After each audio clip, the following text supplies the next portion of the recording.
সুপ্রিয় দর্শক, খুব সুন্দর করে বোঝার চেষ্টা করুন।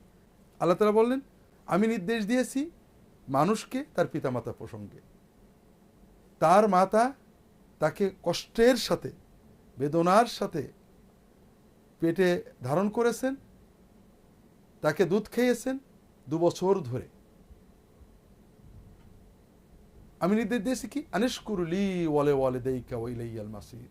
আমি নির্দেশ দিয়েছি তোমার পিতা ও মাতার প্রতি কৃতজ্ঞ হও, কারণ আমার কাছে ফিরে আসতে হবে।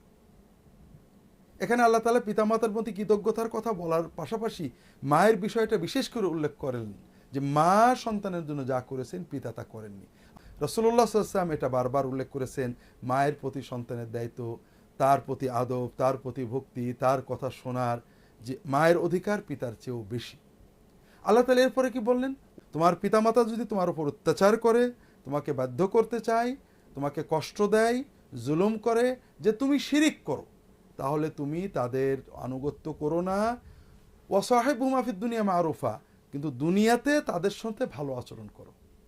তাহলে পিতামাতা জুলুম করলেও, শিরিক করার মতো মহাপাপের নির্দেশ দিলেও তাদের নির্দেশ মানা যাবে না, কিন্তু তারা খুব খারাপ নির্দেশ দিচ্ছেন বলে তাদেরকে গালি দেওয়া, তাদেরকে মানে কটু কথা বলা যাবে না, নীরবে তাদের অত্যাচার সহ্য করতে হবে, শিরিকও করা যাবে না, তাদের সাথে কোনো দুর্ব্যবহারও করা যাবে না, নীরবে তাদের মার গালি সহ্য করতে হবে, আর তাদের বাকি আদব এবং খেদমত অব্যাহত রাখতে হবে।